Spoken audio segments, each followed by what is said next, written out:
නමස්කාර වේවා බුදුරුවනට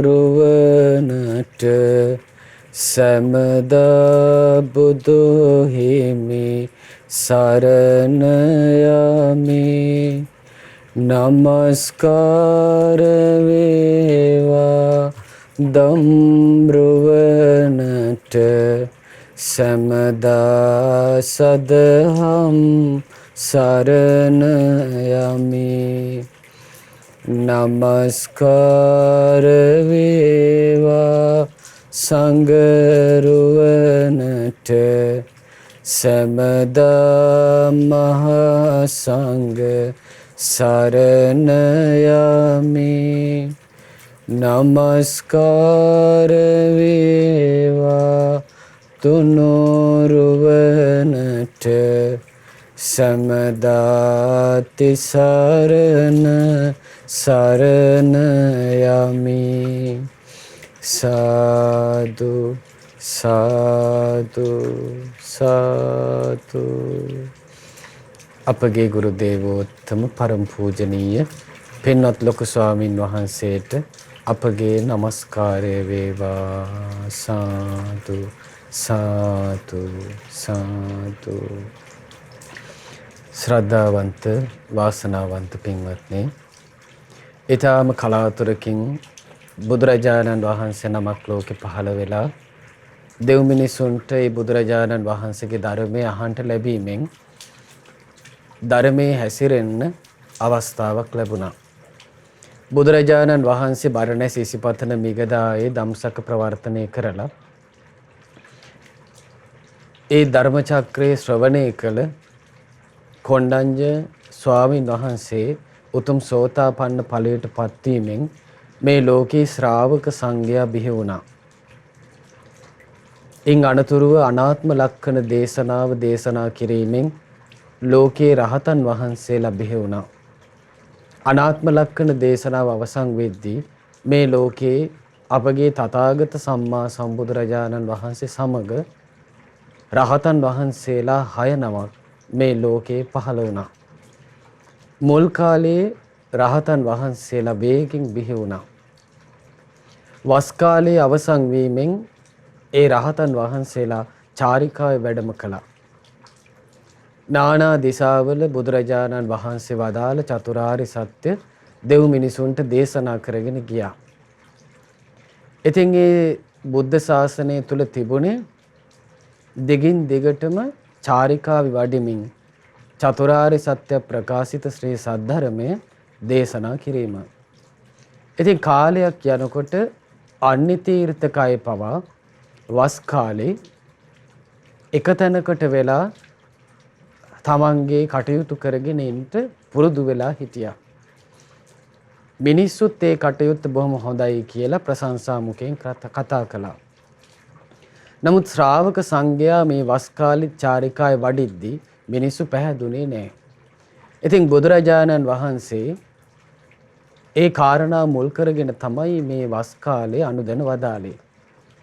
ඉතින් මේ චාරිකාවේ වැඩපු සංඝයා මාස 3ක් හෝ 4ක් මේ වස් කාලේ එකතැන වාසය කරන්න පුරුදු වුණා. ඉතින් ආන්නේකින් ශ්‍රාවක සංඝයාගේ ගුණධර්ම වල දියුණුවක් සිද්ධ වුණා. බොහෝ ශ්‍රාවක සංඝයා ස්වාමීන් වහන්සේලා උතුම් මගඵල නිවන් සාක්ෂාත් කළ ඒ කාලේ චාරිකාවේ වඩින්නේ නැහැ. ඒතකොට ගිහි පින්වතුන් ඒ ආරාමේ වැඩ සිටින සංඝයාට දන්පැන් වලින් අපෝපස්ථාන කරනවා. සංඝයා සුවසේ සිව්පසේ බලඳමින් සුවසේ බණ භාවනා කළා. ඒකත් එක්ක ගිහි පින්වතුනුත් බොහෝ පින් රැස් කළා. ගිහි පින්වතුන්ට සංඝයා එක දිගට ඇසුරු කරන්න ලැබෙන්නේ වස් කාලේ. එතකොට ගිහි පින්වතුන් ඒ වස් කාලේ නිරන්තරයෙන් සංඝයා ගැසුරේ ධර්මය අහලා ගිහි පින්වතුනුත් මගඵල සාක්ෂාත් කළා. දෙව් මිනිස් සැප ලැබෙන බොහෝ දාන ආදී පින්කම් රැස් කරන්න පටන් ගත්තා. ඉතින් පින්වත් යාන්නේ වාසනාවන්ත පින්බර වස්සාන කාලේ තමයි මේ උදා වෙලා තියෙන්නේ. ඉතින් ස්වාමින් වහන්සේලාගේ පැත්තෙන් ගත්තත් ಗುಣධර්ම වල දියුණුවක් කරා යන්න වීරයවන්ත ඒ වගේම සිහිනුවන පවත්තන භික්ෂූන් වහන්සේලාට මේ කාලේ හොඳ කාලයක්. ඉතින් දැන් අවාසනාවකට මේ රෝග තත්ත්වයන් මේ ලෝකේ පැතිරලා යන නිසා ගිහි පින්වතුන්ට ආරාමයට පන්සලට අසපුවට එන්න බැරි වුණත් දැන් ඔබට මේ රූපවාහිනියෙන් නිරන්තරයෙන් ධර්මයේ ඇසීම නිසා ඔබට gedara ඉඳගෙන හරි මේ වස් කාලේ යම් යහපතක් ධර්මයේ දියුණුවක් ගුණධර්ම වල දියුණුවක් ඇති කරගන්න පුළුවන්කම තියෙනවා. ඉතින් මේ සද්ධර්ම දේශනාවෙන් ඒකට ලොකු උපකාරයක් සැලසෙනවා. පින්වත්නි අපිට දියුණු වෙන්න තියෙන්නේ ප්‍රතිපදාවකින්. ගුණධර්ම දියුණුවක් ඇති කරගන්න තියෙන්නේ මගඵල නිවන් අවබෝධ කරගන්න තියෙන්නේ ප්‍රතිපත්තියේ හැසිරීමෙන් මාර්ගයක් දියුණු කිරීමෙන් ආන්නේ නිවන් මඟ පුරුදු කරගන්න අපිට ඊටාම උපකාර සලසන මනරම් දේශනාවක් තමයි අද ඔබ ඉගෙන ගන්නේ. මේ දේශනාවේ නම චූල ගෝසිංහ සූත්‍රය. එතකොට ඒ සංඝයාගේ ගුණ බුදුරජාණන් වහන්සේ සාදුනාද දෙමින් මේ දේශනාවේදී අනුමෝදන් වෙනවා. මේ දේශනාව ඇතුළත් වෙලා තියෙන මජ්ක්‍ධිම නිකායේ. බුදුරජාණන් වහන්සේ දවස්වල වැඩ සිටියේ නාදිකා කියන ගමේ ගඩොල් වලින් කරපු ආවාසයක. ඉතින් ඒ කාලෙම මේ ගෝසිංහ සල්වනේ අනුරුද්ධ කියන ස්වාමින් වහන්සේයි නන්දිය කියන ස්වාමින් වහන්සේයි කිම්බිල කියන ස්වාමින් වහන්සේ වාසය කළා. ඉතින් එදා බුදුරජාණන් වහන්සේ සවස් කාලේ භාවනාවෙන් නැගී ඉඳලා බුදුරජාණන් වහන්සේ කල්පනා කළා ගෝසිංහ සල්වනේට වඩිනවා නම් හොඳයි කියලා. ඉතින් අපේ භාග්‍යවතුන් වහන්සේ නාදිකාවෙන් ගෝසිංහ සල්වනේ දක්වා වැඩම කළා. ඉතින් මේ ගෝසිංහ සල්වනේට වඩිද්දී ගෝසිංහ සල්වනේ ඉන්නවා දොරටුපාලේ. මෙයා තමයි මේ සල්වනේ ආරක්ෂා කරන්නේ. ඉතින් මේ දොරටුපාලයා කියනවා හා පින්වත් ශ්‍රමණේ මේ වනයේට නම් වඩින්න එපා. මේ වනයේ ඉන්නවා තමන්ගේ යහපත කැමති ශ්‍රමණයන් වහන්සේලා 3 නමක්. ඉතින් ඔබ වහන්සේ වැඩලා ඒ ඇත්තන්ට කරදර කරන්න නම් එපා කියලා. දැන් මේ දොරටුපාලයා දන්නේ නැහැ පින්වත්නි මේ වඩින්නේ බුදුරජාණන් වහන්සේ කියලා. ඉතින් මේ දොරටුපාලයා බුදුරජාණන් වහන්සේගේ ගමන වළක්වද්දී අනුරුද්ධ මහරහතන් වහන්සේට මේක ඇහුණා. ඉතින් උන්වහන්සේ හනිහනිකට වැඩම කරලා කියනවා හා දොරටුපාලය අපගේ භාග්‍යවතුන් වහන්සේගේ ගමන වළක්වන්න එපා. මේ වැඩියේ භාග්‍යවතුන් වහන්සේ මේ අපගේ ශාස්ත්‍රූන් වහන්සේ මේ වැඩම කළේ කියලා.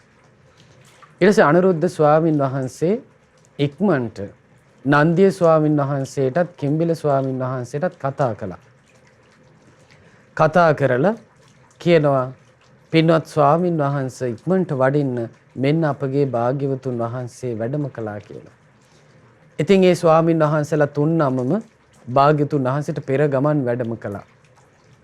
වැඩම කරලා භාග්‍යතුන් වහන්සේගේ පාත්‍රයත් භාග්‍යතුන් වහන්සේගේ සුගත චීවරයත් පිළිගත්තා. පිළි අරගෙන එක ස්වාමින් වහන්සේ නමක් හනිහනිකට බුදුරජාණන් වහන්සේට වැඩ ඉන ආසනයක් පිළියෙල කළා. අනිත් ස්වාමින් වහන්සේ පාපුටුවත් පා දෝවණය කරන පැනුත් සූදානම් කළා. දැන් බලන්න ඒ කාලේ කොයිතරම් සුන්දරයිද ශ්‍රාවක සංඝයාගේ ඇවතුම් පැවතුම් අපේගේ ශාස්ත්‍රූන් වහන්සේගේ වැඩම කිරීම කොයිතරම් හිත පහදවන සුළුද. ඉතින් භාග්‍යවතුන් වහන්සේ පනෝපු ආසනයේ වැඩ හිටියා. වැඩ ඉඳලා භාග්‍යවතුන් වහන්සේ පා දෝවණය කරගත්තා. ඊට පස්සේ අර අනුරුද්ධ ස්වාමින් වහන්සේත් නන්දිය ස්වාමින් වහන්සේත් ඒ වගේම කිම්බිල ස්වාමින් වහන්සේත් භාග්‍යතුන් වහන්සේට ආදරයෙන් වන්දනා කරලා පැත්තකින් වාඩි වුණා. බුදුරජාණන් වහන්සේ අහනවා පින්වත් අනුරුද්ධ කොහොමද සැප සනීප පහසුවෙන් ඉන්නව නේද? පිණ්ඩපාතේනොත් පහසුවක් තියෙනව නේද? ඒ වෙලාවේ අනුරුද්ධ ස්වාමීන් වහන්සේ කියනවා භාග්‍යවතුන් වහන්සේ අපි පහසුවෙන් වැඩ ඉන්නවා. පිණ්ඩපාතේනොත් අපහසුවක් නැහැ කියලා. ඒ භාග්‍යවතුන් වහන්සේ සාමාන්‍යයෙන් ශ්‍රාවකයන් වහන්සේලා තමන් වහන්සේ කරා වැඩියම බුදුරජාණන් වහන්සේ සෑම ශ්‍රාවකයෙකුගෙන් ඒ සාමීචි කතාව කරනවා. ඊට පස්සේ බුදුරජාණන් වහන්සේ අහනවා පින්වත් අනුරුද්ධ කොහොමද සමගිය එහෙම? සමගියෙන් ඉන්නව නේද? සමගියෙන් සතුටු වෙනව නේද? කිරී දියයි එකතු වුණා වගේ ප්‍රියසින් බලමින් වාසය කරනවා නේද කියලා භාග්‍යවතුන් වහන්සේ අහනවා. ඒ වෙලාවේ අනුරුද්ධ ස්වාමීන් වහන්සේ කියනවා ඇත්තෙන්ම ස්වාමීනි අපි හරි සමගියෙන් ඉන්නේ. අපි සමගියෙන් සතුටු වෙනවා. කිරීදියයි එකතු වුණා වගේ අපි එකිනෙකා ප්‍රියසින් බලමින් තමයි වාසය කරන්නේ කියලා කිව්වා. බුදුරජාණන් වහන්සේ අහනවා පින්වත් අනුරුද්ධ ඔබ කොහොමද සමගි වෙන්නේ? ඔබ කොහොමද සමගියෙන් සතුටු වෙන්නේ? ඔබ කොහොමද කිරීදියයි එකතු වුණා වගේ ප්‍රියසින් බලමින් වාසය කරන්නේ කියලා. ඊට පස්සේ අනුරුද්ධ ස්වාමීන් වහන්සේ කියනවා ඇත්තෙන්ම ස්වාමීනි මට හිතෙන්නේ මෙන්න මේ විදිහටයි. ඇත්තෙන්ම මට මහා ලාභයක්. ඇත්තෙන්ම මට යහපත් වූ ලාභයක්. මට මේ වගේ උතුම් සබ්‍රක්‍මචාරීන් වහන්සේලාත් එක්ක එකට වාසය කරන්න වාසනාව උදා වුණානේ කියලා මට හිතෙනවා කියනවා. දැන් බලන්න එකට වාසය කරන පිරිස ගැන හිතේ නෝක්කාඩුවක් නැහැ. හිතේ පීඩාවක් නැහැ. කල්පනා කරන ඇත්තෙන්ම මට ලාභයක්මයි. ඇත්තෙන්ම මට මනා ලැබීමක්මයි. මේ වගේ උතුම් සබ්‍රක්‍මචාරීන් වහන්සේලා සමග එකට වාසය කරන්න මටත් ලැබුණනේ කියලා ස්වාමීනි මට එහෙමයි කියන හිතෙන්නේ. ඊට පස්සේ කියනවා ස්වාමීනි ඒ පින්වත් ස්වාමින් වහන්සේලා මං ඉදිරියේ හිටියත් නැතත් මෛත්‍රී සහගත කාය කර්මයෙන් යුක්ත වෙලයි මං ඉන්නේ කියනවා. එලිපිට රහසේ කියලා දෙසිතක් නැහැ. එක වගේමයි ඒ ස්වාමින් වහන්සේලා ඉදිරියේ හිටියත් නැතත් මොකද වෙන්නේ? මෛත්‍රී සහගත කාය කර්මයෙන් වත් පිළිවෙත් කිරීම, වන්දනාමාන කිරීම, කයෙන් කරන ක්‍රියාවන් එලිපිට රහසේ කියලා නැතුව මෛත්‍රී සහගතව පවත්වනවා කියනවා. ඊළඟට කියනවා ස්වාමීනි ඒ ආයුෂ්මතුන් වහන්සේලා මං ඉදිරියේ හිටියත් නැතත් මෛත්‍රී සහගත වචන භාවිතයෙන් මම යුක්ත වෙලා ඉන්නේ කියනවා. එහෙනම් මූනිච්චාවට එක වචනයක් නැති තැන තව වචනයක් ඒ විදිහට නැහැ. එලිපිටත් රහසෙත් ඉදිරියේ හිටියත් නැතත් මෛත්‍රී සහගත වචන භාවිතයෙන් යුක්ත වෙලයි මං ඉන්නේ කියනවා. ඊළඟට කියනවා ස්වාමීනි මම ඒ ආයුෂ්මතුන් වහන්සේලා ඉදිරියේ හිටියත් නැතත් මෛත්‍රී සහගත සිතින්මයි මම වාසය කරන්නේ. ස්වාමීනි මම මේ විදියට හිතනවා. ස්වාමීනි මගේ හිතේ ස්වභාවය මේ විදිහයි. ඒ ආයුෂ්මතුන් වහන්සේලා යම් විදියකින් තමන්ගේ හිත පවත්වනවද ඒ වෙලාවට මගේ හිත මම පැත්තකින් තියනවා. මගේ හිතේ තියෙන සිතුවිලි පැත්තකින් තියලා ඒ ආයුෂ්මතුන් වහන්සේලා යම් විදියකටද හිත පවත්වන්නේ මම ආන්නේ සිතුවිලි වලට අනුව මගේ හිත පවත්වනවා. ස්වාමිනී එතකොට අපි කයින් විතරයි වෙනස්. අපි හිතින් එක වගේ කියලා. දැන් බලන්න සමහර වෙලාවට අපේ සමගිය නැති වෙන්නේ අපි හිතනවා මං කියන එකම අහන්න ඕනේ. මං කියන එකම කරන්න ඕනේ. මට ඕන විදියට අනිත් අය තින්න ඕනේ කියලා. දැන් බලන්න මේ අනුරුද්ධ ස්වාමීන් වහන්සේ හිටපු රටාව උන්වහන්සේ කියනවා ස්වාමීනි මම මගේ හිත පැත්තකින් තියනවා. අනිත් ආයුෂ්මතුන් වහන්සේලා යම් විදියකින් තමන්ගේ හිත පවත්වනවද මං ආන්නේ විදියට මගේ හිත පවත්වනවා කියනවා. ඊළඟට ස්වාමීනි ඔන්න ඔය විදියට තමයි අපි සමගියෙන් ඉන්නේ. සමගියෙන් සතුටු වෙන්නේ. කිරීදියා එකතු වුණා වගේ ප්‍රියසින් බලමින් වාසය කරන්නේ ඔන්න ඔය විදියටයි කියනවා. ඊට පස්සේ පින්වත්නි හරි පුදුමයි. කිම්බිල ස්වාමීන් වහන්සේ toy විදියටම කියනවා. ස්වාමීනි මට හිතෙන්නේ toy විදියටමයි. ඇත්තෙම මට ලාභයක්, මනා ලැබීමක් මේ වගේ උතුම් සබ්‍රක්‍මචාරින් වහන්සේලා සමග මට එකට වාසය කරන්නට වාසනාව ලැබුණනේ කියලා මට හිතෙනවා කියනවා. ඊළඟට කියන ස්වාමීනි මේ ආයුෂ්මතුන් වහන්සේලා මං ඉදිරියේ හිටියත් නැතත් මෛත්‍රී සහගත කාය කර්මයෙන්, වචී කර්මයෙන්, මනෝ කර්මයෙන් මං යුක්ත වෙලා ඉන්නේ. ස්වාමීනි මට හිතෙන්නේත් මෙහෙමයි. මම මගේ හිත පැත්තකින් තියලා මේ ආයුෂ්මතුන් වහන්සේලා යම් විදියකට තමන්ගේ හිත පවත්වනවාද ආන්නේ විදියට මම මගේ හිතත් පවත්වනවා. ස්වාමීනි අපි කයෙන් විතරයි වෙනස්. අපි හිත්වලින් එකවි සමානව වාසය කරනවා. පින්වත්නි හරි පුදුමයි එකිනෙකාගේ මේ හිත්වල පෑහී යාම. ඊට පස්සේ නන්දිය ස්වාමින් වහන්සේත් ඒ විදිහටම කියනවා ස්වාමීනි අපි ওই විදිහටයි සමගියෙන් ඉන්නේ. සමගියෙන් සතුටු වෙන්නේ. කිරේදියා එකතුණා වගේ වාසය කරන්නේ ඔන්න ওই විදිහටයි කියලා. ඉතින් ඒ වෙලාවේ බුදුරජාණන් වහන්සේ සාදු සාදු පින්වත් අනුරුද්ධ සාදු සාදු පින්වත් අනුරුද්ධ කියලා කතාව අනුමෝදන් වුණා. දැන් බලන්න අපි ධර්මයේ හැසිරෙද්දී අපි ධර්මයේ හැසිරෙන පරිසරයේ වාසය කරන පිරිසේ සමගිය හරි වටිනවා. බුදුරජාණන් වහන්සේ ඒකයි වදාළේ සුඛා සංගස්ස සාමග්ගී සංඝයාගේ සමගිය සැපයක්මයි කියලා. බුදුරජාණන් වහන්සේ දේශනා කරනවා ඊට පස්සේ අහනවා පින්වත් අනුරුද්ධය ඔබ අප්‍රමාදීව නේද ඉන්නේ? කෙලස් තවන වීරියෙන් නේද ඉන්නේ? දිවි දෙවැනි කොට ධර්මයේ හැසිරෙනවා නේද කියලා අනුරුද්ධ මහරහතන් වහන්සේගෙන් අහනවා. ඒ වෙලාවේ කියනවා ස්වාමීනි ඇත්තෙන්ම අපි අප්‍රමාදීව ඉන්නේ. කෙලස් තවන වීරියෙන් ඉන්නේ. දහමට දිවි පුදා අපි ධර්මයේ හැසිරෙනවා. දිවි දෙවැනි කොට අපි ධර්මයේ හැසිරෙනවා. කාය ජීවිත දෙකේ ආසාව අත්හැරලා අපි ධර්මයේ හැසිරෙනවා කියනවා. බුදුරජාණන් වහන්සේ අහනවා පින්වත් අනුරුද්ධ එහෙමනම් කොහොමද ඔබ අප්‍රමාදීව ඉන්නේ? කෙලස් තවන වීරියෙන් ඉන්නේ. දහමට දිවි පුදා ධර්මයේ හැසිරෙන්නේ. දිවි දෙවැනි කොට ධර්මයේ හැසිරෙන්නේ කොහොමද කියලා බුදුරජාණන් වහන්සේ අසවදාලා. ඊට පස්සේ පින්වත්නි අනුරුද්ධ මහරහතන් වහන්සේ පිළිතුරු දෙනවා ස්වාමීනි අපි මෙන්න මේ විදිහටයි අප්‍රමාදීව ඉන්නේ. කෙලස් තවන වීරියෙන් ඉන්නේ. දිවි දෙවැනි කොට දහමේ හැසිරෙන්නේ මෙන්න මේ විදිහටයි. ස්වාමීනි අපි අතරින් එක්කෙනෙක් අපි පින්ඩ පාති වඩිනවා. ඉතින් අපි තුන් දෙනාගෙන් ඉස්සෙල්ලාම යම් කෙනෙක් පින්ඩ පාති කරගෙන ආපසු වඩිනවාද ඒ කෙනා තමයි දානශාලාවේ ආසන පිළියෙල කරන්නේ. ඊළඟට වළඳන පැන් පරිභෝජනය කරන පැන් පිළියෙල කරන්නේ මුලින්ම වඩින ස්වාමින් වහන්සේ. ඊට පස්සේ ඉඳුල් දාන භාජනේ තැම්පත් කරනවා.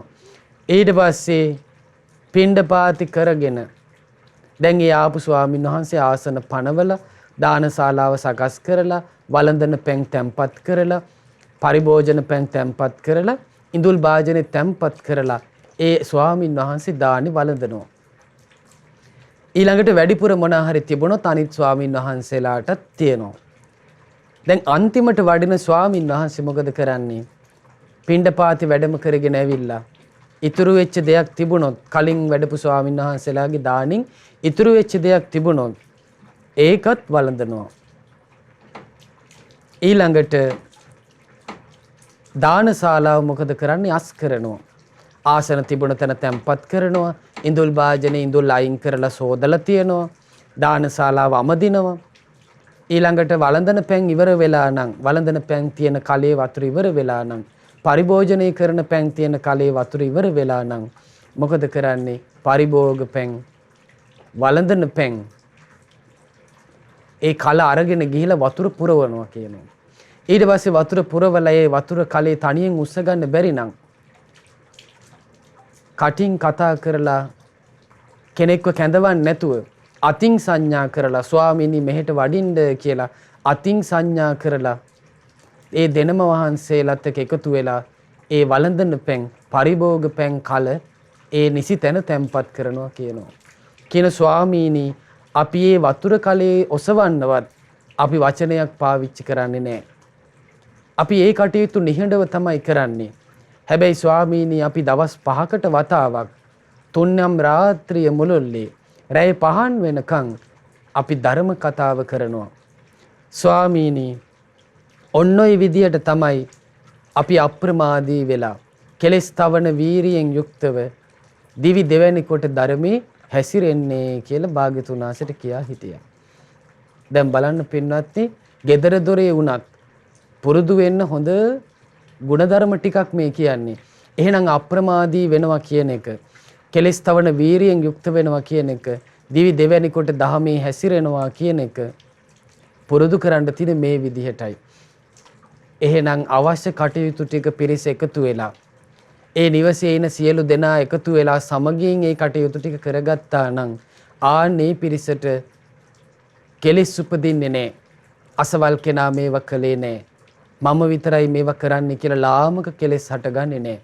ආන්න තමන්ගේ නිවසේ වේවා, ඒ කටයුතු කරන තැන වේවා, ඒ කටයුතු ඉතාම පහසුවෙන් සිද්ධ කරගන්න පුළුවන්. මෛත්‍රියෙන්, කරුණාවෙන්, මුදිතාවෙන්, උපේක්ෂාවෙන් බඹ විහරණ තුල වාසය කරමින් ලස්සනට ඒ පරිසරයේ කටයුතු ටික කරගන්න ඒ ශ්‍රාවකයන්ට පුළුවන් වෙනවා.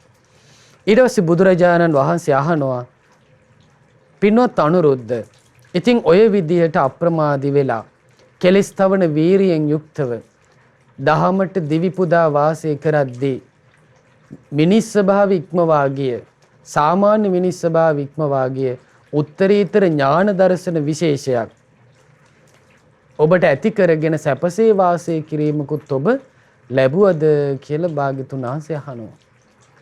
දැන් බලන්න අපි මේ ශාසනය තුල අහන සමාධි, සමාපatti, මග්ගඵල මේ සෑම දෙයක්ම ලැබෙන්නේ අප්‍රමාදී කෙනාටයි. ඒ වගේම කෙලස් තවන වීරියෙන් යුක්ත කෙනාටයි, දහමට දිවි පුදා වාසය කරන කෙනාටයි. ඉතින් බුදුරජාණන් වහන්සේ අහනවා, දැන් මේ අය අප්‍රමාදීව ඉන්නවා, කෙලස් තවන වීරියෙන් ඉන්නවා, දහමට දිවි පුදා ධර්මයේ හැසිරෙනවා. ඉතින් අනුරුද්ධ, මිනිස් ස්වභාව ඉක්මවා ගිය ඥාන දර්ශන විශේෂයක් ලැබුවේ නැද්ද කියලා අහනවා. එතකොට කියනවා, ස්වාමීනි, එහෙම නොලැබී තියෙන්නේ කොහොමද? ස්වාමීනි, අපි කැමති තාක් කාමයන්ගෙන් වෙන් වෙලා, අකුසලයන්ගෙන් වෙන් වෙලා, විතක්ක ਵਿਚාරය ඇති, විවේකයෙන් හටගත් ප්‍රීති සුඛ ඇති, පළවෙනි සිතේ එකඟ බව ඇති පළවෙනි ධානය උපදවාගෙන අපි වාසය කරනවා. ස්වාමීනි, අපි අප්‍රමාදී වෙච්ච නිසා, කෙලස් තවන වීරියෙන් යුක්ත වෙච්ච නිසා, දිවි දෙවැනි කොට දහමේ හැසිරිච්ච නිසා පළවෙනි ධානයේ කැමැතිතාක් ලබන්න අපිට පුළුවන් වුණා. බුදුරජාණන් වහන්සේ ඒ වෙලාවේ සාදුකාර දෙනවා. සාදු සාදු පින්වත් අනුරුද්ධ, සාදු සාදු. කාමයන්ගෙන් වෙන් වෙලා විතක්ක ਵਿਚාර සහිත මානසික විවේකයෙන් හටගත් ප්‍රීති සැප ඇති, සිතේ එකඟ බව ඇති පළවෙනි ධානය ඔබ උපදවා ගත්තා. ඔබට ඒක උපදවා ගන්න පුළුවන් වුණා. එහෙමනම් අනුරුද්ධ, තවත් විශේෂ ඥාන දර්ශන ඔබට උපදවා ගන්න පුළුවන් වුණාද? ඊට පස්සේ අනුරුද්ධ ස්වාමීන් වහන්සේ කියනවා, ස්වාමීනි, කොහොමනම් තවත් ඥාන දර්ශන නොලැබී තියෙන්නද? අපි විතක්ක ਵਿਚාර සංසිඳවලා සමාධියෙන් හටගත් ප්‍රීති සැප ඇති, හිතේ එකඟ බව ඇති දෙවනි ධානයේ උපදවාගෙන වාසය කරන්නට අපිට පුළුවන් වුණා. බුදුරජාණන් වහන්සේ ඒ වෙලාවෙත් සාදුකාර දුන්නා. සාදු සාදු පින්වත් අනුරුද්ධ, ඔබ දෙවනි ධානයන් උපදවාගෙන වාසය කළා. ඔබට ඊට එහා ගිය විශේෂ ඥාන දර්ශන ස්වභාවයක් උපදවා ගන්න පුළුවන් වුණාද කියලා ඇහුවා. ඒ වෙලාවේ අනුරුද්ධ ස්වාමීන් වහන්සේ කියනවා, ස්වාමීනි, කොහොමනම් නොලැබී තියෙන්නද? අපි ප්‍රීතියටත් නොඇලෙමින්, කයිනුත් සැප විඳිමින්, හිතේ එකඟ බව ඇති තුන්වෙනි ධානය උපදවාගෙන වාසය කරන්න අපිට පුළුවන් වුණා. කැමැති තාක් තුන්වෙනි ධානයෙන් වාසය කරන්න අපිට පුළුවන් වුණා. ඊළඟට බුදුරජාණන් වහන්සේ නැවතත් සාදුකාර දුන්නා. දැන් බලන්න භාග්‍යතුන් වහන්සේගේ වැඩපිළිවෙලේ හික්මිලා ඒ වැඩපිළිවෙල තුළ දියුණු වෙද්දී බුදුරජාණන් වහන්සේ ඒක සතුටු සිතින් අනුමෝදන් වෙනවා. එහෙනම් ශ්‍රාවකයාගේ ගුණධර්ම දියුණුවක් තමයි භාග්‍යතුන් වහන්සේ බලාපොරොත්තු වෙන්නේ. එසේ භාග්‍යතුන් වහන්සේ ආයිත් අහනවා, පින්වත් අනුරුද්ධ, ඔබ ඊටත් එහා ගිය ඥාන දර්ශන විශේෂයකුත් උපදවා ගත්තද? ඒ වෙලාවේ භාග්‍යතුන් වහන්සේට කියනවා, ස්වාමීනි, කොහොමනම් නොලැබී තියෙන්නද? අපි දේශනා කරනවා, අපි සැපයත් සොම්නසත් අතහැරලා පිරිසිදු උපේක්ෂාවෙන් යුතු හතරවෙනි ධානය උපදවාගෙන වාසය කරන්න අපිට පුළුවන් වුණා. බුදුරජාණන් වහන්සේ ආයිත් වතාවක් සාදුකාර දෙනවා. සාදු සාදු පින්වත් අනුරුද්ධ සාදු සාදු ඔබට හතරවෙනි ධානයත් උපදවාගෙන වාසය කරන්නට අවස්ථාව සැලසුණා. ඊට පස්සේ අහනවා පින්වත් අනුරුද්ධ ඊටත් එහා ගිය ඥාන දර්ශන විශේෂයක් ඔබ විසින් උපදවා ගත්තද? එතකොට කියනවා ස්වාමීනි කොහොමනම් නොලැබී තියෙන්නද? අපිට සියලුම රූප සංඥාවන් ඉක්මවා ගිහින් ආකාශය අනන්තයි කියලා ආකාසානංචායතන සමාධිය උපදවා ගන්නට පුළුවන් වුණා. අපිට කැමති තාක් ආකාසානංචායතන සමාධියෙන් වාසය කරන්න අපිට පුළුවන්. ඊළඟට බුදුරජාණන් වහන්සේ ආයිත් සාදුකාර දුන්නා. සාදු සාදු පින්වත් අනුරුද්ධ ආකාසානංචායතන උපදවාගත් ඔබට ඊටත් එහා ගිය ඥාන දර්ශන විශේෂයක් උපදවා ගන්න පුළුවන්කම ලැබුණද? ඒ වෙලාවේ කියනවා ස්වාමීනි අපි ආකාසානංචායතන ඉක්මවා ගිහින් විඥානේ අනන්තයි කියලා විඥානංචායතන සමාධිය උපදවා ගන්න අපිට පුළුවන් වුණා. බුදුරජාණන් වහන්සේ සාදුකාර දුන්නා. ඊළඟට ආයිත් අහනවා පින්වත් අනුරුද්ධ එහෙමනම් විඥානංචායතන උපදවාගත් ඔබට විඥානංචායතන ඉක්මවා විශේෂ ඥාන දර්ශනයක් උපදවා ගන්න පුළුවන් වුණාද? එතකොට කියනවා ස්වාමීනි කොහොමනම් නොලැබී තියෙන්නද? අපි විඥානංචායතන සමාධි ඉක්මවා ගිහින් කිසිවක් නැත කියන ආකින්චඤ්ඤායතන සමාධියත් උපදවා ගන්න අපිට පුළුවන්කම ලැබුණා. අපිට කැමති තාක් ආකින්චඤ්ඤායතන සමාධියෙන් වාසය කරන්න පුළුවන්කම තියෙනවා. බුදුරජාණන් වහන්සේ වදාළ සාදු සාදු අනුරුද්ධ සාදු සාදු ඔබට එහෙමනම් ආකින්චඤ්ඤායතන සමාධියත් උපදවා ගන්න අවස්ථාව ලැබුණා. ආයිත් අහනවා පින්වත් අනුරුද්ධ ආකින්චඤ්ඤායතන සමාධිය උපදවාගත් ඔබට එතනින් එහාට ගියපු විශේෂ ඥාන දර්ශන ස්වභාවයක් උපදවා ගන්න පුළුවන්කම ලැබුණාද? ඒ වෙලාවේ කියනවා එහෙමයි ස්වාමීනි කොහොමනම් නොලැබී තියෙන්නද? අපි ආකින්චඤ්ඤායතන සමාධි ඉක්මවා ගිහින් සංඥාවක් ඇත්තේත් නැති නැත්තේත් නැති නේව සංඥා නාසඤ්ඤායතන සමාධි උපදවා ගන්න අපිට පුළුවන් වුණා. අපිට කැමති තාක් නේව සංඥා නාසඤ්ඤායතන සමාධියෙන් වාසය කරන්න පුළුවන්කම තියෙනවා. බුදුරජාණන් වහන්සේ සාදුකාර දුන්නා. සාදු සාදු පින්වත් අනුරුද්ධ ඔබ නේව සංඥා නාසඤ්ඤායතන සමාධිය ලැබුවා. ඒ නේව සංඥා නාසඤ්ඤායතන සමාධි ඉක්මවා ගිහින් ඊට වඩා ඉහළ ඥාන දර්ශන විශේෂයකුත් අවබෝධ කරන්න ඔබට පුළුවන් වුණාද? ඒ වෙලාවේ අනුරුද්ධ ස්වාමීන් වහන්සේ කියනවා ස්වාමීනි කොහොමනම් නොලැබී තියෙන්නද? නේව සංඥා නාසඤ්ඤායතන සමාධි ඉක්මවා ගිහින් හඳුනා ගැනීම විඳීම් ඇති සංඥා වේදිත නිරෝධ සමාපත්තියට සමවදින්න අපිට පුළුවන් වුණා. කැමැතිතා සංඥා වේදිත නිරෝධ සමාපත්තියෙන් වැඩ ඉන්න අපිට පුළුවන්කම තියෙනවා. ඒ වෙලාවේ බුදුරජාණන් වහන්සේ සාදුකාර දුන්නා. සාදු සාදු පින්වත් අනුරුද්ධ සාදු සාදු ඔබට සංඥා වේදිත නිරෝධ සමාපත්තියටත් සමවදින්න පුළුවන් වුණා කියලා. ඊට පස්සේ පින්වත්නි බුදුරජාණන් වහන්සේ ආයුෂ්මත් අනුරුද්ධයන් වහන්සේටත් ආයුෂ්මත් කිම්බිලයන් වහන්සේටත් ආයුෂ්මත් නන්දිය ස්වාමින් වහන්සේටත් දැහැමි කතාවෙන් කරුණු දක්වලා ඒ ධර්මයේ සමාදන් කරවලා සතුටු කරවලා භාග්‍යවතුන් වහන්සේ ගෝසිංහ සල්වණෙන් බැහැරට වැඩම කළා. ඉතින් ඊට පස්සේ නන්දිය ස්වාමින් වහන්සේ කිම්බිල ස්වාමින් වහන්සේ අනුරුද්ධ ස්වාමින් වහන්සේ භාග්‍යතුන් වහන්සේට පසු ගමන් වැඩියා. භාග්‍යතුන් වහන්සේ නොපෙනී යනතුරු වැඩ ඉඳලා ආයිත් ගෝසිංහ සල්වණේට වැඩියා. වැඩම කළාට පස්සේ නන්දිය ස්වාමින් වහන්සේ කිම්බිල ස්වාමින් වහන්සේ අනුරුද්ධ ස්වාමින් වහන්සේගෙන් අහනවා ස්වාමීනි අනුරුද්ධයන් වහන්සේ ඔබ වහන්සේ භාග්‍යතුන් වහන්සේ ඉදිරියේ අපි ගැනත් ආසවක්ඛේ ඥානය ලැබීම දක්වා ඔබ වහන්සේ අපි ගැනත් බුදුරජාණන් වහන්සේට විස්තර කළා. හැබැයි ස්වාමීනි අපි වචන මාත්‍රයකින්වත් ඉංගියකින්වත් අපි ඔබ වහන්සේට අපි මේ දේවල් අවබෝධ කළා. මේ ඥාන දර්ශන මේ සමාධි සමාපatti සාක්ෂාත් කළා කියලා අපි වචනයකින්වත් ඉංගියකින්වත් ඔබ වහන්සේට කිව්වේ නෑනේ. ඔබ වහන්සේ කොහොමද භාග්‍යතුන් වහන්සේට අපි ගැනත් කිව්වේ කියලා ඇහුවා. දැන් බලන්න ඒ කාලේ වාසය කරපු රහතන් වහන්සේලා තමන් වහන්සේලාගේ ගුණධර්ම සංගවා වාසය කළා. ඒ අධිගම අල්පේච්ඡතාවයෙන් මනාකොට යුක්ත වුණා. තමන් එකට වාසය කරන සබ්‍රක්‍මචාරීන් වහන්සේලටවත් තමන් මේ ධානය උපදවා ගත්තා.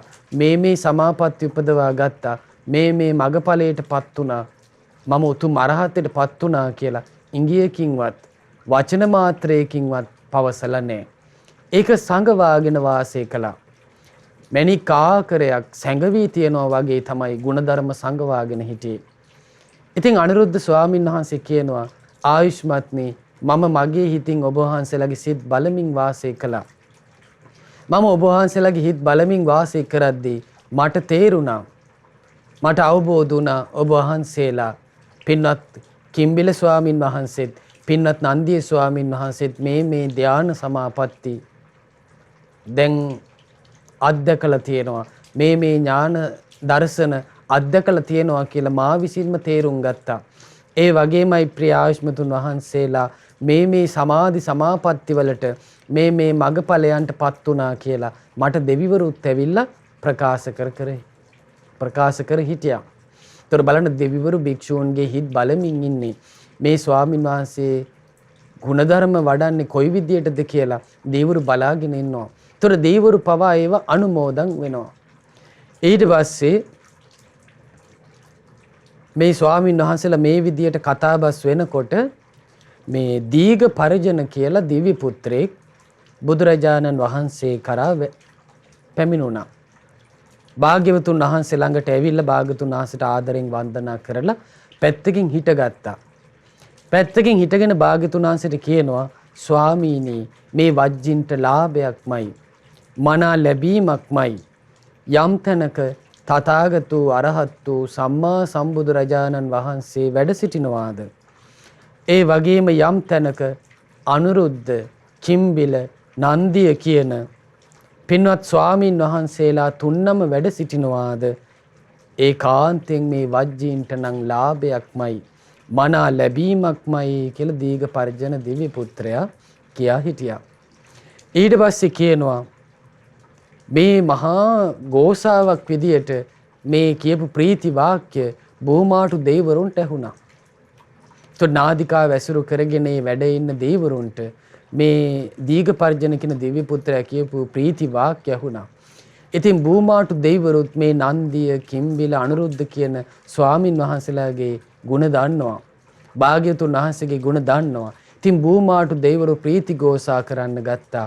ඒකාන්තෙන් ලාභයක්මයි මේ වජ්ජීන්ට මනා ලැබීමක්මයි ඒ තථාගත අරහත් සම්මා සම්බුදුරජාණන් වහන්සේ යම් තැනක වැඩ සිටිනවාද මේ අනුරුද්ධ කිම්බිල නන්දිය කියන ස්වාමින් වහන්සේලා යම් තැනක වැඩ සිටිනවාද මේ වජ්ජීන්ට නම් ලාභයක්මයි මනා ලැබීමක්මයි කියලා බෝමාටු දෙවිවරු ප්‍රීති ഘോഷා කරන්න ගත්තා.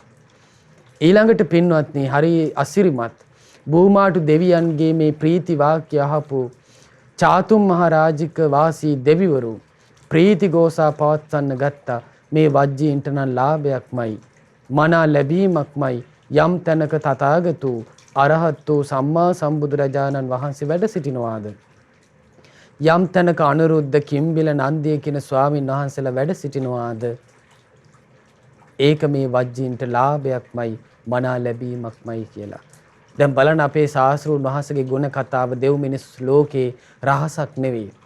දැන් වර්තමානයේ වුණත් සීලාදී ගුණ පුරමින් වත් පිළිවෙත් කරමින් සෑය බෝධිය වන්දනා කරගෙන යම් තැනක භික්ෂූන් වාසය කරනවාද ශාස්ත්‍රූ ගෞරවයෙන් ධර්ම ගෞරවයෙන් රහතන් වහන්සේලා කෙරෙහි ගෞරවයෙන් වාසය කරනවාද ආන්නේ භික්ෂූන් වහන්සේලාට දේවරුන්ගේ ආශිර්වාදය දේවරුන්ගේ වන්දනාව දේවරුන්ගේ උදව් උපකාර නිරන්තරයෙන් සැලසෙනවා.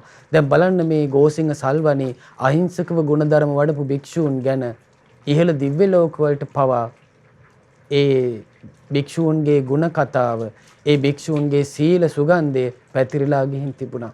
ඒකයි මේ ප්‍රීති ගෝසාව. ඊළඟට චාතුම් මහ රාජ්‍යක දෙවිවරු මේ ප්‍රීති ගෝසාව කරද්දී තව්තිසා වැසි දෙවිවරුත් ප්‍රීති ගෝසා කරන්න ගත්තා.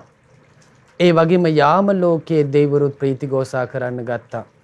ඒ වගේම තුසිත දිව්‍ය ලෝකයේ දෙවිවරුත් ප්‍රීති ගෝසා කරන්න ගත්තා. නිම්මාන රති දිව්‍ය ලෝකයේ දෙවිවරුත් ප්‍රීති ගෝසා කරන්න ගත්තා. ඒ වගේම පරිනිම්මිත වසවර්තී කියන දිව්‍ය ලෝකයේ දෙවිවරුත් ප්‍රීති ගෝසා කරන්න ගත්ත. ඒ කාන්තෙන් වජ්ජීන්ට ලාභයක්මයි, මනා ලැබීමක්මයි. යම් තැනක තථාගත අරහත් සම්මා සම්බුදුරජාණන් වහන්සේ වැඩ සිටිනවාද, ඒ වගේම නන්දිය කිම්බිල අනුරුද්ධ කියන ඒ භික්ෂූන් තුන්නම වැඩ සිටිනවාද, ඒ වජ්ජීන්ට නම් ලාභයක්මයි, මනා ලැබීමක්මයි කියලා. ඊට පස්සේ පරිනිම්මිත වසවර්ති දෙවියන්ගේ මේ ප්‍රීති ගෝසාව අහලා බ්‍රහ්මකායික දෙවිවරුත් අකනිටා බඹලොව දක්වා බ්‍රහ්ම රාජවරුත් ප්‍රීති ගෝසා කරන්ට ගත්තා. ඒ වජ්ජීන්ට නම් ලාභයක්මයි, මනා ලැබීමක්මයි. තථාගත බුදුරජාණන් වහන්සේ යම් තැනක වැඩ සිටිනවාද, අනුරුද්ධ කිම්බිල නන්දිය කියන භික්ෂූන් තුන්නම යම් බිමක වැඩ සිටිනවාද, ඒ වජ්ජීන්ට නම් ලාභයක්මයි කියලා. දැන් බලන්න දෙව් මිනිස් ලෝකේ පහදවන්න භික්ෂුවකට ලොකු දෙයක් කරන්නට නැහැ. හිතින් හිතාගෙන මවාගෙන අමුතු දෙයක් කරන්නට දෙයක් නැහැ. කරන්න තියෙන්නේ තථාගත බුදුරජාණන් වහන්සේ වදාළ යම් ප්‍රතිපදාවක් ඇද්ද, ඒ ශාස්ත්‍රූන් වහන්සේටම নমස්කාර කරමින් ඒ තථාගත ප්‍රතිපදාවේ හැසිරෙන එක තමයි තථාගත ශ්‍රාවක සංඝයාට කරන්න තියෙන්නේ. දැන් බලන්න අනාගාමී බඹලොව දක්වා මේ භික්ෂූන් තුන්දෙනාගේ ගුණ කතාව, ඒ සීල සුගන්ධය පැතිරිලා ගියානේ. එතකොට මේ දෙව් බඹුන් මහත් අස්වැසිල්ලටපත් වෙනවා මේ භික්ෂූන් ගැන දැකලා.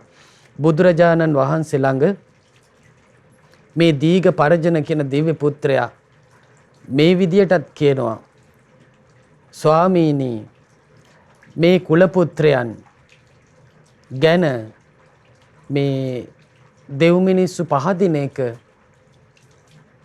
කොයිතරම් දෙයක්ද කියලා. ඒ වෙලාවේ බුදුරජාණන් වහන්සේ කියා හිටිනවා, පින්වත් දීඝ, ඒක එහෙම්මමයි. පින්වත් දීඝ, ඒක එහෙම්මමයි. මේ පින්වත් දරුවන් තුන්දෙනා යම් කුලයකින් නික්මිලා පැවිදි වුණාද, ඒ කුලයේ අය මේ දරුවන් ගැන සිහි කරලා මේ උතුම් කුල පුත්‍රයන් ගැන යම් මොහොතක සිහි කරනවාද, ඒ පවුලේ උදවියට ඒක මහත්ඵලයි, මහානිසංසයි. ඒකේ අයට බොහෝ කාලයක් හිතසුව පිණිස පවතිනවා කියලා. දැන් බලන්න යම් පවුලකින් යම් ස්වාමීන් වහන්සේ නමක් ශාසනයට ඇතුල් වුණාද, ඒ දෙමව්පියෝ වේවා, සහෝදරයෝ වේවා, ඒ පවුලේ කෙනෙක් වේවා, ඒ භික්ෂුව සිහි කරද්දී ඒ භික්ෂුව බුදුරජාණන් වහන්සේ වදාරන ප්‍රතිපදාවේ හැසිරෙනවා නම් ඒ අම්මා තාත්තට ඒක මහත්ඵලයි. සහෝදර සහෝදරියන්ට ඒක මහත්ඵලයි. ඥාති හිත මිත්‍රාදී පිරිසට ඒක මහත්ඵලයි කියනවා. ඒ අයට බොහෝ කලක් ඒක හිතසුව පිණිස පවතිනවා කියලා භාග්‍යතුන් වහන්සේ වදාලා. ඊළඟට භාග්‍යතුන් වහන්සේ දේශනා කරනවා, පින්වත් දීඝ, මේ දරුවන් තුන්දෙනා යම් කුල පරම්පරාවකින් නික්මිලාද මේ බුද්ධ ශාසනයට ආවේ, ආන්නේ කුල පරම්පරාවේ කවුරුන් හෝ කෙනෙක් මේ භික්ෂූන් තුන්දෙනා සිහි කරනවාද, ඒ කුල පරම්පරාවේ සියලු දෙනාට බොහෝ කලක් ඒක හිතසුව පිණිස, යහපත පිණිස පවතිනවා කියලා බුදුරජාණන් වහන්සේ දේශනා කළා. ඊළඟට දේශනා කරන පින්වත් දීඝ, මේ කුල පුත්‍රයන් තුන්දෙනා යම් ගමකින් නික්මිලාද පැවිදි වුණේ, ඒ ගම් වාසීන් මේ කුල පුත්‍රයන් තුන්දෙනාව සිහි කරනවාද, ඒ ගම් වාසීන්ට ඒක බොහෝ කල හිතසුව පිණිස, යහපත පිණිස පවතිනවා කියලා භාග්‍යතුන් වහන්සේ දේශනා කළා. ඊළඟට දේශනා කරනවා, මේ කුල පුත්‍රයන් තුන්දෙනා යම් නගරයකින් නික්මලාද පැවිදි වුණේ, ඒ නගර වාසීන් මේ භික්ෂූන් තුන්දෙනාව සිහි කරනවාද, ආන්නේ නගර වාසීන්ට ඒක බොහෝ කලක් හිතසුව පිණිස, යහපත පිණිස පවතිනවා කියලා භාග්‍යතුන් වහන්සේ වදාලා. දැන් බලන්න පින්වත්නි, මේ අරහත් ධජයක් පොරවාගෙන සීලවන්තව ගුණවන්තව තපෝ වර්ධව යම් භික්ෂුවක් ඉන්නවා කියන්නේ ඒක කොයිතරම් යහපතක්ද. දකින්න කෙනාට හිත පහදවා ගන්න කෙනාට, දන් හැන්දක් පූජා කරන කෙනාට, ඒ වගේම සිවුරක්, ඒ වගේම සේනාසනයක්, බෙහෙත් ගිලම්පස ටිකක් පූජා කර ගන්න කෙනාට, නමස්කාර කරන කෙනාට ඒක කොයිතරම් යහපත පිණිස සැපේ පිණිස පවතිනවද? ඒක දන්න නිසාමයි බුදුරජාණන් වහන්සේ මේ විදියට දේශනා කරන්නේ. යම් ගමකින්, යම් නගරයකින්, යම් නියම් ගමකින්, යම් ජනපදයකින් මේ භික්ෂුන් නික්මලා පැවිදි වුණාද, ඒ ගම් වාසීන්ට, ඒ නගර වාසීන්ට, ඒ නියම් ගම් වාසීන්ට, ජනපද වාසීන්ට ඒක බොහෝ කල් හිතසුව පිණිස, යහපත පිණිස පවතිනවා කියලා භාග්‍යතුන් වහන්සේ වදාරනවා. ඊළඟට මේ දීඝ පර්ජන දිව්‍ය පුත්‍රයාට නැවතත් කියනවා, පින්වත් දීඝ, රජ කුලේ සියලු දෙනා, දැන් රාජකීය පිරිසක් ඉන්නවා. ඒ රාජකීය පිරිස මේ කුල පුත්‍රය 3 දෙනා ගැන පහදිනවා. එතකොට ඒ රාජකීය පිරිසට ඒක බොහෝ කලක් හිතසුව පිණිස, යහපත පිණිස පවතිනවා කියලා භාග්‍යතුන් වහන්සේ දේශනා කරනවා. ඊළඟට භාග්‍යතුන් වහන්සේ වදාලා, පින්වත් දීඝ, මේ බ්‍රාහ්මණ ගෘහපතිවරු ඉන්නවා, බ්‍රාහ්මණ පිරිස ඉන්නවා. මේ බ්‍රාහ්මණයන් මේ කුලපුත්‍රයන් 3 දෙනා ගැන හිත පහදවා ගත්තොත් ඒ බ්‍රාහ්මණ පිරිසටත් ඒක බොහෝ කල් හිතසුව පිණිස, යහපත පිණිස පවතිනවා කියලා දේශනා කරනවා. ඊළඟට භාග්‍යතුන් වහන්සේ වදාලා, පින්වත් දීඝ, මේ ලෝකේ ඉන්නවා වෙළඳ කුලේ පිරිස. ඒ වෙළඳ කුලේ පිරිස මේ භික්ෂූන් 3 දෙනා ගැන හිත පහදව ගන්නවා නම්, ඒ අනුරුද්ධ මහරහතන් වහන්සේ ගැනත්, නන්දිය මහරහතන් වහන්සේ ගැනත්, කිම්බිල මහරහතන් වහන්සේ ගැනත් හිත පහදව ගන්නවාද, ඒකේ අයට බොහෝ කලක් හිතසුව පිණිස, යහපත පිණිස පවතිනවා කියනවා. ඊළඟට භාග්‍යතුන් දේශනා කරන, පින්වත් දීඝ, මේ ලෝකේ ඉන්නවා මෙහෙකාර අය, වැඩකාර කුලේ ඉපදිලා, අඩු කුලේ ඉපදිලා අනිත් අයට බැල මෙහෙවර කරන පිරිස ඉන්නවා. ඉතින් මේ බැල මෙහෙවර කරන පිරිස, මෙහෙකාර පිරිස, අඩු කුලේ පිරිස හරි මේ අනුරුද්ධ මහරහතන් වහන්සේ ගැන, කිම්බිල මහරහතන් වහන්සේ ගැන, නන්දිය මහරහතන් වහන්සේ ගැන හිත පහදවා ගන්නවා නම්, ඒ ගෞරවයෙන් බැතිසිතින් සිහිපත් කරනවා නම්, ඒ මෙහෙකාර කුලේ අයටත් ඒක බොහෝ කලක් හිතසුව පිණිස පවතිනවා කියලා භාග්‍යතුන් වහන්සේ දේශනා කරනවා. ඊළඟට භාග්‍යතුන් වහන්සේ මේ සියල්ල එකතු කරලා මේ විදියට වදාලා, පින්වත් දීඝ, දෙවියන් සහිත, මරුන් සහිත, බඹුන් සහිත, ශ්‍රමණ බ්‍රාහ්මණයන් සහිත දෙව් මිනිස් ලෝකේ සියලු දෙනාම මේ කුලපුත්‍රයන් 3 දෙනා ගැන, අපගේ අනුරුද්ධ මහරහතන් වහන්සේ ගැන, නන්දිය මහරහතන් වහන්සේ ගැන, කිම්බිල මහරහතන් වහන්සේ ගැන හිත පහදවා ගන්නවා නම්, පැහැදුණු සිතින් සිහි කරනවා නම්, සංඝානුස්සතියේ යෙදෙනවා නම්, ඒක මේ දෙවියන්, මරුන්, බඹුන් සහිත, ශ්‍රමණ බ්‍රාහ්මණයන් සහිත දෙව් මිනිස් ලෝකයේ සියලු දෙනාටම බොහෝ කලක් හිතසුව පිණිස, යහපත පිණිස පවතිනවා කියලා භාග්‍යතුන් වහන්සේ දේශනා කරනවා. එහෙනම් බලන්න පින්වත්නි, බුදුරජාණන් වහන්සේ නමක් ලෝකේ පහළුණ කාලෙකයි තථාගත ශ්‍රාවක සංඝයා ලෝකේ පහළ වෙන්නේ. ඒ තථාගත සංඝයාගේ දර්ශනේ පවා අති දුර්ලභයි. එතකොට උපසම්පදා වෙලා ප්‍රාතිමෝක්ෂ සංවර සීලයෙන් සෝභමානව ලෝකේ වැඩ සිටින්නේ සංඝයා. ඒ ප්‍රාතිමෝක්ෂ සංවර සීලේ සංවර වීම පිණිස ප්‍රතිපදාවේ යෙදෙමින් සාමණේරයන් වහන්සේලා මේ ශාසනය තුල වතපිළිවෙතින් ਸਰව වාසය කරනවා නම්, ඒ සාමණේරයන් වහන්සේලා කෙරෙහි වේවා, උපසම්පදා භික්ෂුන් වහන්සේලා කෙරෙහි වේවා, මේ දෙව් මිනිස්සු පහදිනවා නම්, ඒකේ අයට බොහෝ කලක් යහපත පිණිස, සැපේ පිණිස පවතිනවා. එතකොට භික්ෂුන් වහන්සේලාට ලොකු වගකීමක් තියෙනවා මේ ශාසන දයාවෙන් බුදුරජාණන් වහන්සේ වදාරන ඒ වැඩපිළිවෙලේ යෙදීම. එතකොට තමයි දෙව් මිනිසුන්ගේ ශාස්ත්‍රුන් වහන්සේ වූ අපගේ ශාස්ත්‍රුන් වහන්සේ ලෝකේ පිහිටවපු ඒ ගෞතම බුද්ධ ශාසනය තවදුරටත් භික්ෂූන් විනය කර්ම ආදී කරමින් ශාසන වතපිළිවෙතේ යෙදෙමින් වාසය කරද්දී බුදුරජාණන් වහන්සේගේ ශාසනයට ආයුෂ දුන්නා වෙනවා. බුදුරජාණන් වහන්සේ වදාළේ, විනයෝ නාම ශාසනච්ඡායෝ, මහණෙනි මේ ශාසනයේ ආයුෂය තමයි විනය කියලා කියන්නේ. එහෙනම් මේ සීල සංවරයට පැමිණිලා, ඉන්ද්‍රිය සංවරයෙන් යුක්ත වෙලා, භෝජනේ පමණ දැනගෙන ආහාර වළඳමින්, නිදි වරමින් භාවනා කරමින් සතරක් වූ රූපාවචර ධාන, සතරක් වූ අරූපාවචර ධාන උපදවා ගනිමින් නොයෙකුත් ඥාන දර්ශන උපදවා ගනිමින් ගෞතම බුද්ධ ශාසනය තුල ගුණධර්ම දියුණු කරගන්න භික්ෂුවක් මහන්සි වෙනවා නම් ආන්නේ භික්ෂුව තමයි බුද්ධ ශාසනයේ බොහෝ කලක් පවත්න්නේ. බුද්ධ ශාසනයට අවශ්‍ය දුන්නා වෙන්නේ ආන්නේ භික්ෂුවයි. ඉතින් බුදුරජාණන් වහන්සේ දේශනා කරනවා පින්වත් දීග බලන්න මේ පින්වත් දරුවෝ 3 දෙනා බොහෝ ජනයාට හිතසුව පිණිස ප්‍රතිපත්තියේ යෙදලා ඉන්නේ. දැන් බලන්නේ ස්වාමීන් වහන්සේලා කොයි විදිහටද ප්‍රතිපත්තියේ හැසිරුනේ. ආන්නේ දේ අපිට හරි වටිනවා. උන්වහන්සේලා සමගියෙන් හිටියා. ඒ වගේම සමගියෙන් සතුටු වුණා. කිරීදියා එකතු වුණා වගේ වාසය කළා. බුදුරජාණන් වහන්සේ අහපු වෙලාවේ අනුරුද්ධ ස්වාමීන් වහන්සේ කොහොමද කියන්නේ? ස්වාමීනි අපි සමගියෙන් ඉන්නේ මෙහෙමයි. ස්වාමීනි මට මෙහෙම හිතෙනවා ඇත්තෙන්ම මට ලාභයක්මයි. ඇත්තෙන්ම මට මනා ලැබීමක්මයි. මේ වගේ උතුම් සබ්‍රක්‍මචාරීන් වහන්සේලා සමග එකට වාසය කරන්න මටත් වාසනාව උදා වුණානේ කියලා මං හිතනවා. එහෙනම් එකට වාසය කරන පිරිස වදයක් කරගන්න නැතුව, පීඩාවක් කරගන්න නැතුව, ඒ අය කෙරෙහි ගැටෙන්නේ නැතුව, අගුණ කල්පනා කරන්නේ නැතුව, ගෞරවයේ වනසා ගන්නේ නැතුව අපි වාසය කළොත් අපිට මේ විදිහට හැමතිස්සෙම හිතන්න පුළුවන්. අනේ මට ලාභයක්මයි, මනා ලැබීමක්මයි මේ වගේ පිරිසක් එක්ක මට වාසය කරන්න ලැබුණානේ. ඊළඟට අපි පුරුදු කරන්න ඕනේ එලිපිටත් රහසෙත් මෛත්‍රී කාය කර්මයෙන් ඉන්න. මෛත්‍රී වචී කර්මයෙන් යුතුව වාසය කරන්න. මෛත්‍රී මනෝ කර්මයෙන් යුතුව වාසය කරන්න. ආන්න ඒක තමයි සමගිය පිණිස පවතින්නේ. ඒකට සමගියෙන් ඉන්න තැන අයට පුළුවන් කුසල් සිත් එක දිගට පුරුදු කරන්න.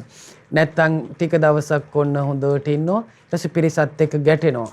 ඊට පස්සේ කිසිම කුසලයක් සිහි කරන්න බෑ. අර ගැටුණු සිත පෙරට එනවා. එතකොට සමගියෙන් වාසය කරන තැන ගුණධර්ම උපදවා ගන්න පරිසරය හැදෙනවා. ඒතකොට සමගිය සම්පන්න වූ අය වත් පිළිවෙත් කරනවා. එකිනෙකාට උපකාර කරනවා. දහම් කතාවෙන් සතුටු වෙනවා. අන්න තවදුරටත් ගුණධර්ම කරා යන්න උනන්දු ඇති වෙනවා. ආන්නේ පරිසරයේ තමයි මිනිස් ස්වභාව ඉක්මවාගේ ඉහළ ඥාන දර්ශන උපදවා ගන්න පරිසරයේ තියෙන්නේ. පළවෙනි ධානය, දෙවෙනි ධානය, තුන්වෙනි ධානය, හතරවෙනි ධානය ආදී රූපාවචර සමාධි උපදවා ගන්න පුළුවනි.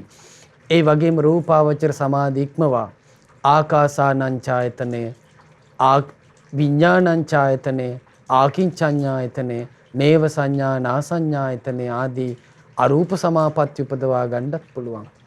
ඊළඟට අරූප සමාධිත් ඉක්මවලා සංඥා වේදිත නිරෝධ සමාපatti උපදවාගෙන ආසවක්කේ ඥානෙ උපදවා සියලු කෙලෙසුන්ගෙන් මිදී උතුම් අරහත්ත්වයට පත් වෙන්න ඒ ශ්‍රාවකයාට වාසනාව ලැබෙනවා.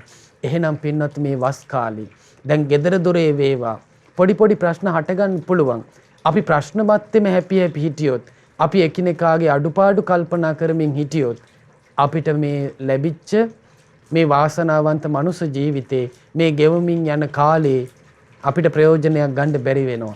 එහෙනම් අපි කාගෙන් හරි අඩුපාඩුවක් වුණොත් ඒක මධ්‍යස්ථ සිතින් අපි බැහැර කරලා ඒ අයගේ යම් ගුණයක් තියෙනවා නම් ඒ ගුණේ කල්පනා කරලා ඒ අයත් එක්ක සමගිව වාසය කරමින් වාතපිළිවෙත කරමින් කටයුතු කරමින් අපිට පුළුවන් වුණොත් අපේ මේ හිත දියුණු කරගන්න. මොකද මේක එකිනෙකාගේ පෞද්ගලික යුද්ධයක්. ඉතින් අපි යුද්ධ කරන්න ගිහිලා යුද බිමේදීම මැරුම් කනවට වඩා නුවණින් සලකලා ඒ යුද්ධේ ජයග්‍රහණය කරගන්න අපිට පුළුවන් වුණොත්, මේ කෙලෙස් යුද්ධේ ජයග්‍රහණය කරගන්න පුළුවන් වුණොත්, ඒක තමයි අපි මේ ගෞතම බුද්ධ ශාසනය ලබා ගන්න එකම පිහිට පිළිසරණ බවට පත් වෙන්නේ. ඉතින් ඒක නිසා මේ දේශනාවෙන් ඒ උතුම් ශ්‍රමණයන් වහන්සේලා පුරුදු කරපු ලස්සන ප්‍රතිපදාවක් ගැන අපි ඉගෙන ගත්තා. ඉතින් මේ වස් කාලේ අපේ ජීවිතය තුලත් සමගිය සමාදානය පුරුදු කරගෙන එකිනෙකා සමගියෙන් කටයුතු කරගනිමින් උදාරෝ ගුණදහම් කරා ගිහින් ගෞතම බුද්ධ ශාසනයේ පිහිට පිළිසරණ ලබන්න, චතුරාර්ය සත්‍ය ධර්මය අවබෝධ කරගන්න අප සියලු දෙනාටද ඒකාන්ත වශයෙන් මේ සියලු පින උපකාර වේවා. සාදු සාදු සාදු.